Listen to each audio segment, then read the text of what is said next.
Bonjour à toutes et à tous et bienvenue dans Cinefiles. C'est sous un soleil de plomb et un ventilateur à toute puissance que j'enregistre cette vidéo sur l'adaptation réelle de Full Metal Alchemist, une adaptation japonaise sortie en 2017 de Fumihiko Sori, adaptation du manga éponyme ou transposition libre de l'anime, la question reste ouverte. C'est un film avec Ryosuke Yamada, Tsubasa Honda, Din Fujioka et Atomu Mizuishi. C'est un film qui est sorti donc au cinéma au Japon et qui après a été envoyé à la décharge audiovisuelle qu'est Netflix pour la France. Ce n'est pas une prod Netflix. C'est un film qui n'a pas du tout reçu de bonnes critiques. Nous allons voir ça dans un instant. C'est un film qui dure 2h15 et qu'est-ce qui se passe pendant ces 2h15? Eh bien, dans le monde où la chimie prédomine sur la science, Edward et Alphonse Elric recherchent la pierre philosophale pour récupérer ce qu'ils ont perdu en voulant ramener leur mère à la vie. Une grande aventure les attend bien entendu, et cette aventure qui dans l'animé, je parle là dans mon cas, je n'ai pas lu le manga, mais qui dans l'animé prend des épisodes entiers, eh bien ici nous allons en narrer une petite partie pendant ces 2h15. Beaucoup d'attentes bien entendu, les images semblaient être fidèles bien que faisant un peu cosplay sur les bords, surtout dans la propreté du costume. Donc il y a eu une petite crainte du clin d'œil abusif aussi quand on regardait quelques plans dans la bande-annonce. J'ai vu le film avant de voir la série Brotherhood, donc je tiens à le préciser parce que j'y ai vu dans le film des tas de trucs what the fuck. Je me suis dit qu'est-ce que c'est que ce bazar, qu'est-ce que c'est que ce truc, et en fait ça venait de Brotherhood. Je me suis dit ah bah oui, comme je vous l'avais dit pour les deux précédentes vidéos, je suis fortement influencé par la première série Full Metal Alchemist, donc vous serez un peu décontenancé par les réflexions que je vais faire, mais l'animé et la première série sera un peu ma référence, donc pas le manga, je tiens à le préciser. Mais ce fut une déception. Faut pas se voiler la face, mais pas si amer que ça. Je vais bien sûr parler du film dans ses petits recoins, donc je vous invite à bien sûr le regarder avant de regarder cette vidéo. Le film ne prend aucun risque, donc au final, spoiler des situations qui ne sont pas impactantes ou amusantes, ce n'est pas très grave.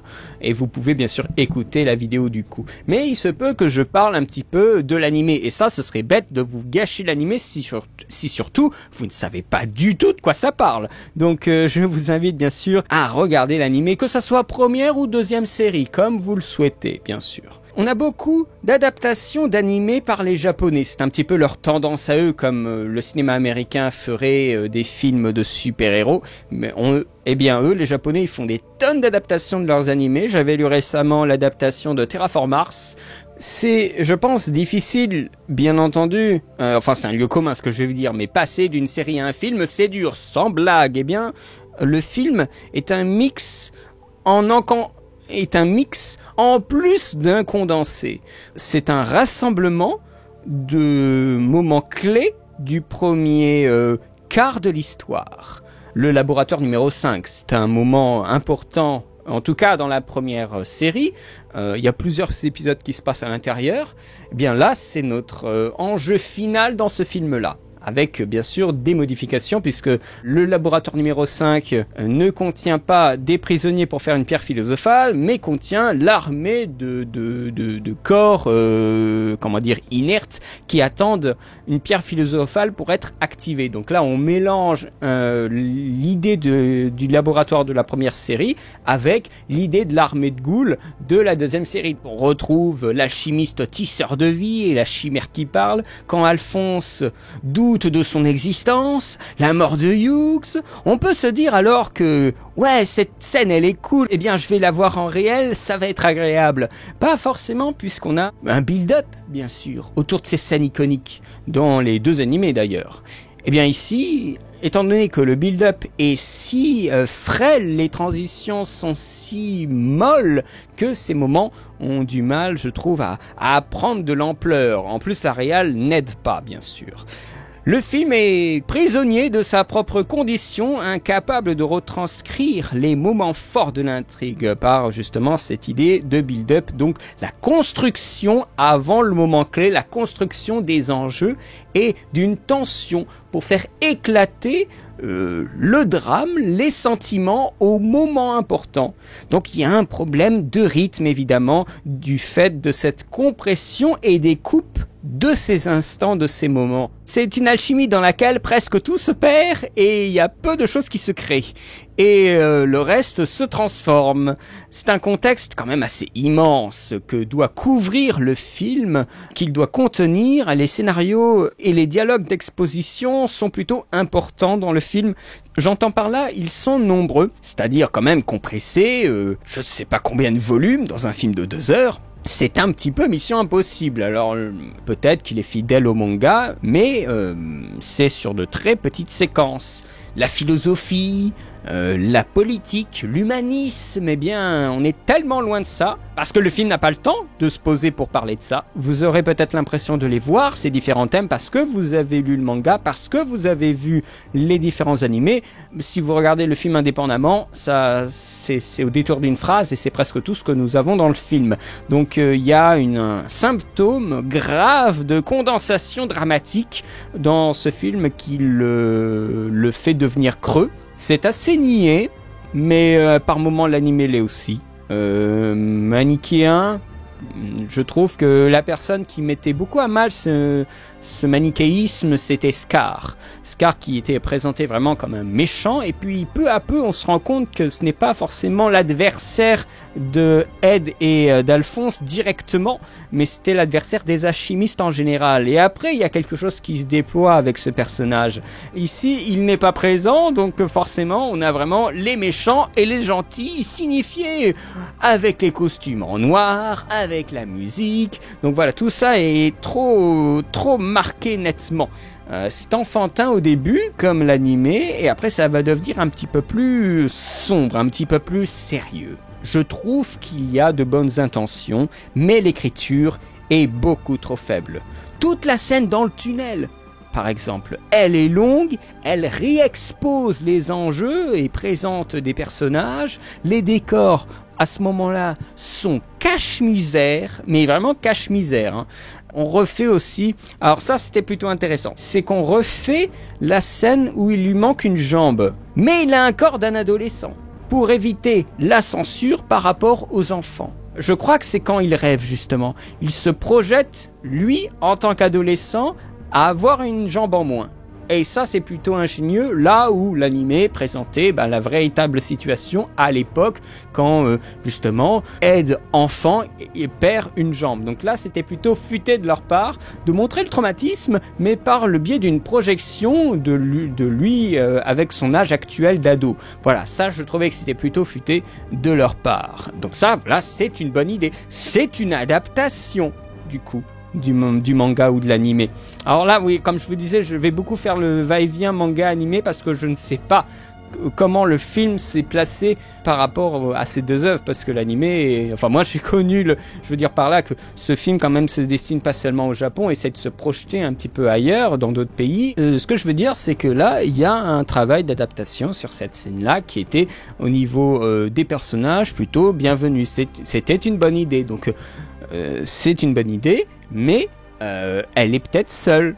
Il faut davantage retravailler le matériel. Et c'est là où on veut pas froisser le fan, on veut garder absolument ce qui se passe stricto sensu dans le manga. Et je trouve que c'est dommage de pas avoir pris plus de liberté. À ce niveau-là, la cible du film est un petit peu nébuleuse. Qui aurait l'intérêt d'aller voir le film? Je pense que ça se situe au niveau de personnes qui sont repoussées par l'animation japonaise. Par exemple, je pense à des générations bien plus âgées que la mienne. Dans l'absolu, les fans du manga, ils sont déjà conquis par le manga et les animés. Donc ça, c'est pas forcément eux la cible. Ils peuvent pas s'en empêcher d'aller regarder le film pour après dire que c'était mauvais et tout le bazar. Ou des gens, peut-être, qui ne sont pas du tout au fait de Fullmetal Alchemist, ça arrive, une sorte de vitrine de l'animé pour les non-initiés, pas destiné aux élites. Même s'ils peuvent le regarder et le détester, mais ça c'est plutôt facile. Je pense que le film est plutôt destiné à des gens qui ne connaissent pas, pour les inciter à aller davantage plus loin après le visionnage du film, sachant que on connaît quand même un petit peu les réputations des mangas adaptés en film, donc ce n'est pas une surprise tout d'un coup de voir que le film est mauvais, qu'il faudrait aller voir le manga ou l'animé. Ce n'est pas une grande surprise, donc les gens ne devraient pas, après avoir vu le film, se dire « Oh là là, mais ça me donne pas du tout envie de voir l'animé ». Non, c'est faux, ce serait plutôt le contraire. Regardez la première ébauche, une ambiance, un scénario des personnages, et si l'ensemble vous trouvez de l'intérêt, eh bien, on pourra après aller plus loin en regardant la source, l'histoire au plus près de sa source, le manga ou l'animé. Je prends en exemple un truc que j'aurais pas cru, mais j'ai montré les films Death Note à mon père, donc les 2 films japonais, là avec l'acteur de Battle Royale, et il a beaucoup aimé, mon père. Mais vous pouvez être sûr à 100% que lui, il ne veut pas regarder l'animation japonaise. Proposer l'univers à quelqu'un d'autre qui n'est pas du tout rodé à l'animation japonaise pour lui donner un avant-goût, eh bien je pense que c'est le but aussi de ces films. Les personnes qui voient le film et ne font pas d'autres démarches sont peut-être des gens qui ne sont pas intéressés par l'animé de base, faut pas l'oublier. Et après, est-ce que le film va dégoûter les gens? Je ne pense pas, sinon ils auraient commencé par la série plutôt que le film, puisque nous savons que les films sont généralement très mauvais. Donc à qui s'adresse le film? Aux fans? On sait très bien qu'ils vont détester ce film. Au nouveau public? Eh bien ça le présente mal. C'est là où il faut aussi que le public se pose des questions sur pourquoi il veut voir ce film-là et est-ce qu'il va faire une démarche après de voir d'autres choses de l'univers. C'est un style qui suit le manga original. La distribution japonaise, par contre, est pour un contexte européen, enfin que je juge peut-être plus proche de l'Europe au niveau des décors. Le réalisateur à ce propos déclare « Il n'y aura jamais une scène dans laquelle un personnage dit quelque chose qui l'identifie comme japonais. » On a quand même un japonais avec des cheveux blonds qui interprète un personnage caucasien. Un japonais pour jouer des personnages qui ne sont pas forcément japonais. Est-ce que ça dérange ? Par les japonais, en tout cas, à ce que j'ai cru voir, les japonais sont plutôt contents de voir des acteurs peut-être qu'ils ont déjà vus dans des dramas par exemple, jouer les personnages principaux. Ce sont quand même les principaux concernés, les japonais, et eux, ça ne semble pas trop les bloquer. Vous savez, il y a les puristes, fans de manga, mais qui ne sont pas japonais, qui ne sont pas au cœur de la culture japonaise, qui pensent que c'est une honte et tout ça, enfin voilà, alors que les mecs... Voilà, ils ne font que consommer des mangas. Et ces gens-là voudraient faire la morale sans un seul instant penser à des contraintes économiques, linguistiques. Mais le format de série, par contre, travaille les personnages sur plusieurs années. La série est magnifique également par ses personnages secondaires. Ici, en film, on ne peut pas faire ce traitement à ce point-là, en tout cas. Il y a une fidélité dans la caractérisation en partie des personnages. Les protagonistes sont plutôt bien capturés.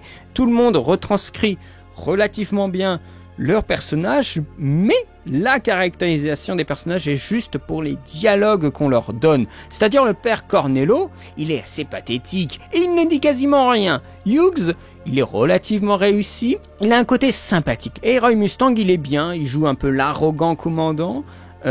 Après, ce qui lui manque à Mustang, c'est son unité. Il est là, le Mustang est présent, mais pas son unité. Donc il est un petit peu tout seul à Central.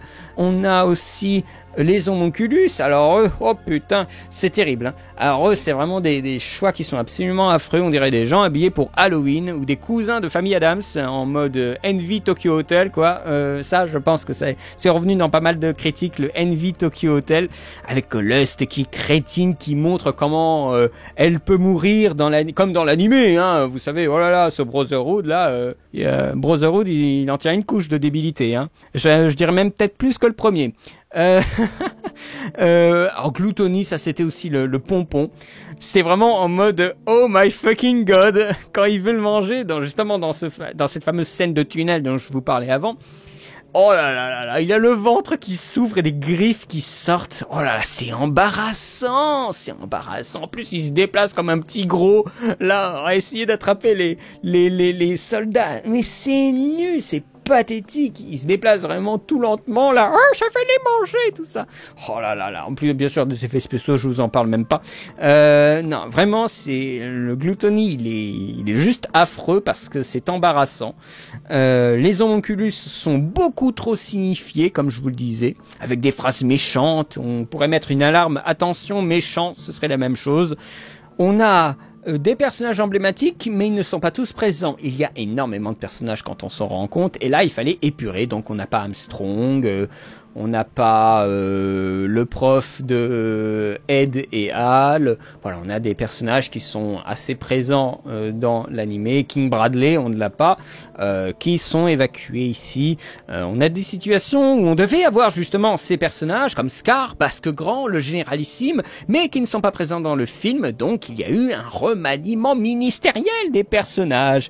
Et en plus de cela, eh bien, on s'écarte un petit peu de la relation entre Ed et Al, à part une scène dans une salle avec voilà le doute qu'a Al sur son existence. On a bien sûr trop de thèmes, trop de choses, il a envie de tous les traiter et du coup on n'en traite aucun. Il y a plein de gens qui gravitent autour d'eux, par contre, on reproduit les réactions des personnages. Ed a un jeu physique qui correspond assez, je trouve, la façon dont Ed court dans l'animé, eh bien, ça a été bien répété dans le film. Après, c'est bien sûr une façon de courir qu'on ne ferait pas en vrai. C'est là où l'adaptation est peut-être un petit peu trop stricte et perd en fait de son réel en étant aussi clairement adapté depuis l'animé pour le coup, puisque là il s'agit de mouvement. Le film a beaucoup de mal à transmettre la culpabilité de Edward d'avoir fait disparaître le corps de son frère. C'est une chose qui est quand même le moteur de ses actions, et ici il n'y a pas assez d'intention dessus. De son côté, Alphonse a la paranoïa de la fausse mémoire, mais qui n'est importante que pour une scène. Le King Bradley, lui, eh bien, il est remplacé par une espèce de général humain assez anecdotique, qui est un méchant à la fin, mais qui est, je trouve, une très mauvaise amorce. La VF, par contre, eh bien, elle aide beaucoup à l'acceptation du jeu d'acteur, puisqu'il s'agit des voix françaises, pour la plupart, de l'animé. Donc vous aurez un peu un point de repère si vous le regardez en VF, si vous avez aimé la VF, bien sûr, de Full Metal Alchemist, eh bien vous retrouverez toutes ces voix. C'est plutôt agréable de les réentendre à nouveau. Moi, j'ai pris beaucoup de plaisir à réécouter de la VF. Le jeu d'acteur des enfants au début du film, eh bien, je crois que c'est le jeu d'acteur le plus catastrophique. Les deux enfants, hein, l'introduction, le jeu des enfants du début, mais c'est consternant. Je ne comprends pas comment on peut faire jouer les acteurs de cette façon-là. Quand on voit dans des films français une qualité d'acting, même pour les petits, qui est hallucinante. J'avais vu un film qui s'appelle Un sac de billes, c'est un film français sur, alors je crois me souvenir, sur l'occupation allemande en France. Le jeu d'acteur des deux gamins, ce sont deux gamins qui traversent la France pour retrouver leurs parents. Il y a Kev Adams dans le film, mais qui joue bien, qui joue très bien, tout petit rôle, mais qui est très très bien. Et il y a aussi Patrick Bruel dans le film. Vraiment, le film, il est superbe et les deux enfants, ils jouent super bien. Ça, c'est un très bon film. On voit qu'ils sont un peu plus âgés, ces deux gamins, par rapport aux deux petits japonais. Donc forcément, il y a un peu plus de maturité. Mais ici, ça sonne faux. Et c'est les premières scènes du film, donc c'est un peu gênant. Ça sonne faux, il n'y a pas d'émotion, c'est vide. Et la VF rend encore plus con ces enfants. Alors là, pour le coup, c'est pas le bon plan, la VF. C'est très très mal engagé avec ces premières scènes. Après, on parle de surjeu. J'en parlais justement avec quelqu'un qui a été au Japon, du surjeu de façon drama TV japonaise. avec l'humour de l'animé qui est des fois mal interprété, avec la petite musique rigolote, vous savez, comme dans l'animé. Le drama japonais est quand même quelque chose qui a l'air d'avoir de l'ampleur là-bas. Il n'est donc pas étonnant forcément de voir en fait un décalque sur les films live, puisque ici on n'est pas dans un acting à l'américaine. Donc je pense qu'il faut aussi faire tomber cette barrière culturelle au niveau du jeu d'acteur. Quand vous regardez un film japonais, il faut se rendre compte aussi que ce n'est pas du tout la même école, la même origine de l'acting. Enfin, vous savez que les Japonais ont un théâtre assez prononcé et vraiment très différent du nôtre. Donc aussi une façon de jouer les choses qui est vraiment très différent. Et ça se retrouve aussi même dans l'art du dessin japonais. Donc je ne vois pas en quoi, en fait, on pourrait reprocher le surjeu de façon légitime. Je pense tout simplement que les gens ne sont pas informés et n'arrivent pas à prendre le recul sur qu'est-ce que le Japon. Je crois que c'est déjà une très bonne question. Qu'est-ce que le Japon culturellement et en termes de jeu d'acteurs. Alors là, je vous ouvre un petit point sans forcément trop m'avancer parce que je ne connais pas trop, je n'ai pas vu beaucoup de dramas, j'en ai vu dans le cadre de mon travail et je vous encourage à vous poser des questions quand vous regardez un film japonais actuel, la question du jeu drama, du jeu de drama TV et voir comment il peut être plus accepté éventuellement.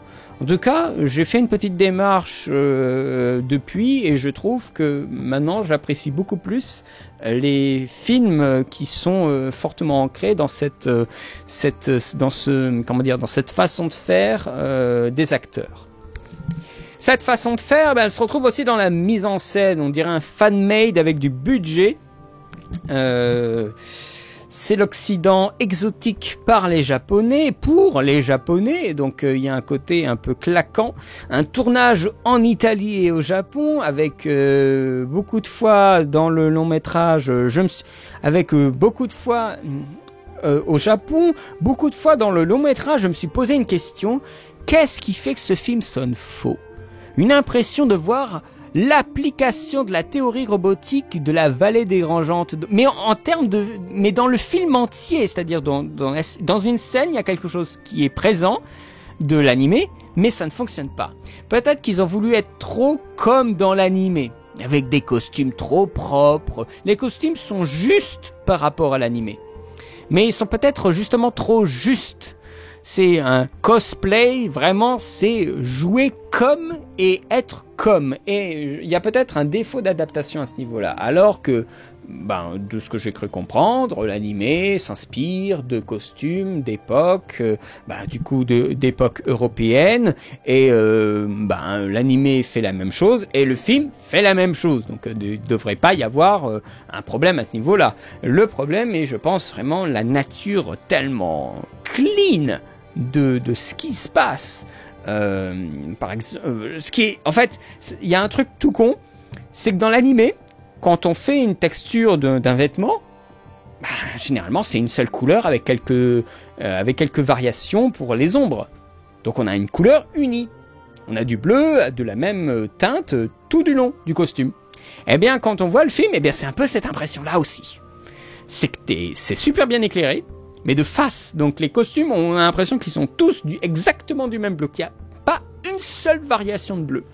Et je pense que c'est cela qui peut, en partie, me donner cette impression de vallée dérangeante à l'échelle du film entier. Le film semble être Full Metal Alchemist tout en étant extrêmement faux.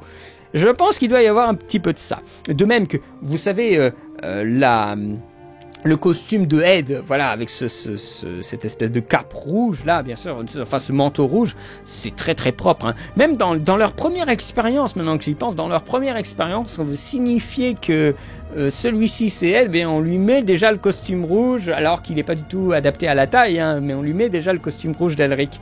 Donc on lui met déjà le costume rouge d'Ed avec le signe de la chimie. C'est bien pour signifier que c'est lui Edward, c'est un petit peu ridicule, mais bon, Tout est là, mais ce n'est pas suffisant. Ce n'a pas d'impact. Des choix de réalisation, des cadrages.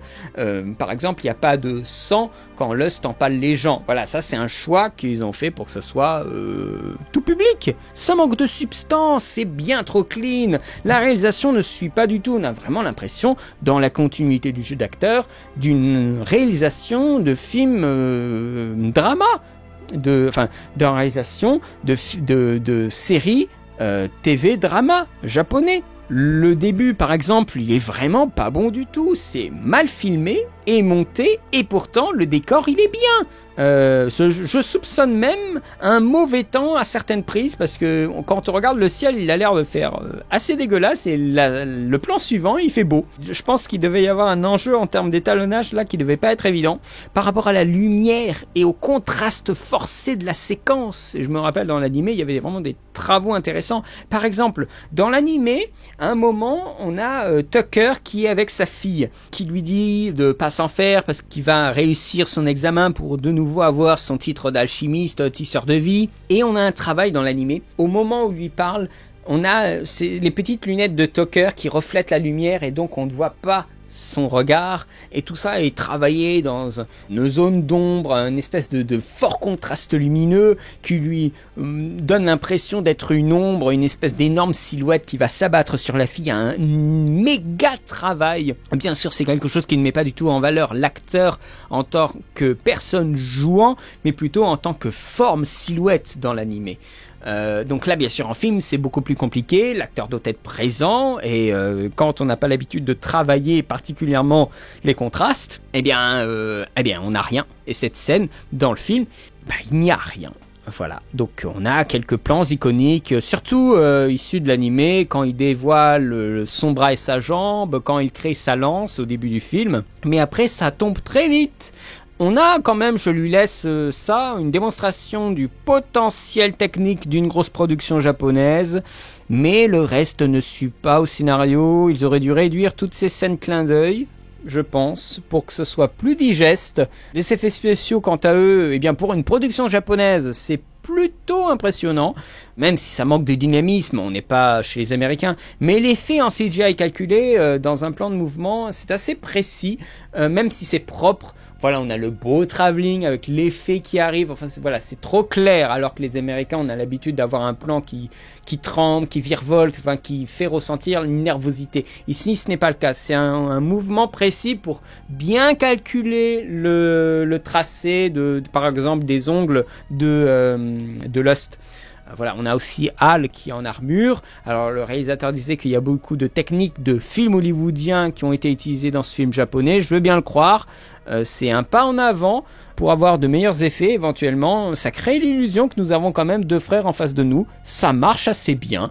Les effets spéciaux pour cette armure, c'est plutôt impressionnant. Ça rend aussi au son, parce que ce n'est pas tout de faire le visuel, mais il faut aussi qu'on crée le son autour de cette armure, et ça marche plutôt bien. Le jeu, par contre, avec l'armure, c'est plutôt compliqué, puisqu'elle n'existe pas. Donc lors des dialogues, on parle un peu dans le vide.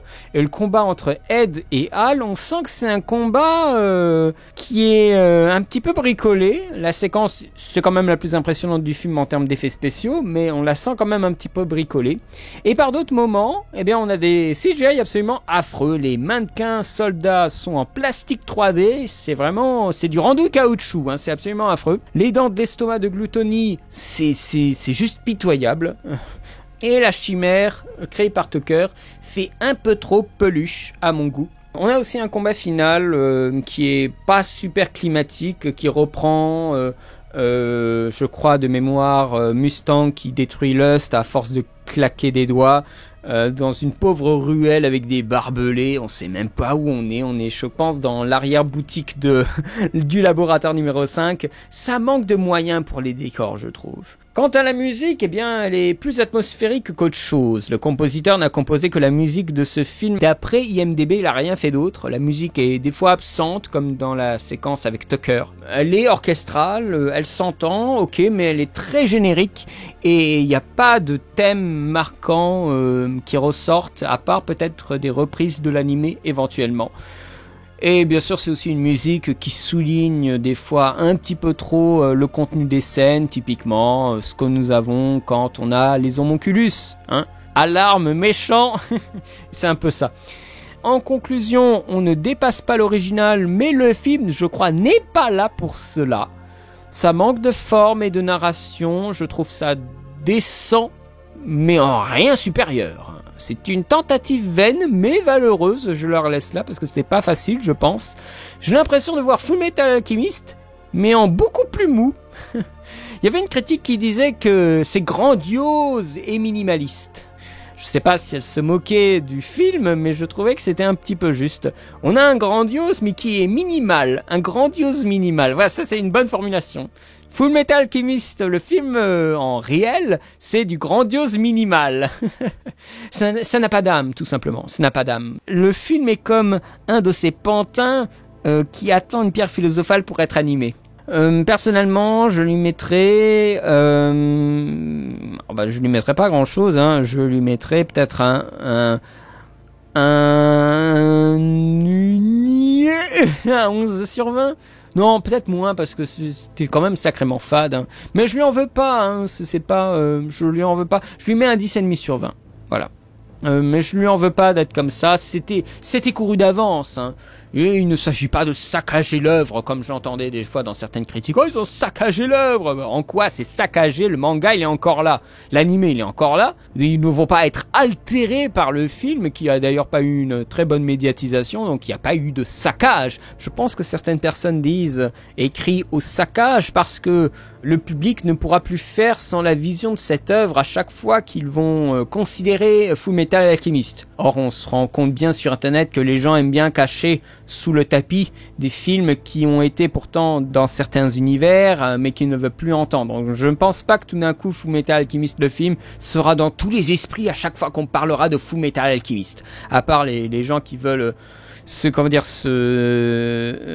faire bonne presse en disant oui, regardez, le film live, il est mauvais. Bah oui, sans blague. Ça ne résout pas le problème du film en plus. Loin de là. Le problème, comme je vous le dis des fois, c'est aussi le public. J'ai terminé cette critique, j'espère qu'elle vous aura plu. Je pense que j'aurais pu peut-être aller plus loin dans certains aspects du film, mais je voulais pas durer trop longtemps. Je trouve que déjà j'en ai bien trop parlé de ce film.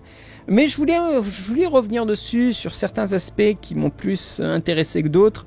J'espère que ça vous aura plu, j'espère que ça vous permettra peut-être de nuancer votre propos s'il a été très violent vis-à-vis du film, que peut-être certaines choses que je dis dans la critique vous interpellera, ou peut-être vous confortera dans votre avis et aussi peut-être dans votre prise de recul. Maintenant que le film est sorti depuis un petit moment, peut-être que vous reverrez votre agressivité vis-à-vis de ce film à la baisse. C'est tout ce que je vous souhaite finalement, c'est ce qu'on souhaite tous, c'est passer un bon moment devant un film, et s'il nous a pas plu, eh bien on l'oublie, et on n'essaye pas de ressasser les trucs comme une vieille rengaine, juste pour se dire regarde, moi je suis supérieur au film parce que je dégomme, vous voyez, des choses comme ça qui sont assez faciles et qui sont des fois des fonds de commerce de certaines chaînes YouTube. Voilà, je trouve ça un peu consternant, mais ce n'est pas trop grave. Ce film il est passé sur la chaîne, donc maintenant j'y reviendrai plus, à part dans certains cas vraiment précis, mais j'y reviendrai plus normalement. Mais je voulais vraiment revenir pour terminer le cycle Fullmetal Alchemist en long métrage. Peut-être que je ferai un live sur Fullmetal Alchemist au bout d'un moment. Peut-être que ça me viendra. L'idée me viendra probablement à un moment. Mais il faudra aussi que les gens qui aient vu Fullmetal Alchemist soient présents à ce moment-là. Ah ben ça je peux pas le proposer. De toute façon cet été je bosse beaucoup, donc je ne pense pas que j'aurai le temps de proposer beaucoup de vidéos et encore moins de live. Mais les lives reviendront bien entendu. Je vous remercie de m'avoir écouté, merci beaucoup de votre soutien. N'hésitez pas à poster un commentaire si vous avez des choses à dire sur la vidéo ou sur le film. Quant à moi, eh bien, je vous remercie beaucoup pour vos retours, pour votre bienveillance, et je vous souhaite une bonne semaine, un bon été, un petit peu moins chaud quand même parce que là on crève de chaud. Et à bientôt pour de nouvelles vidéos. Allez, salut!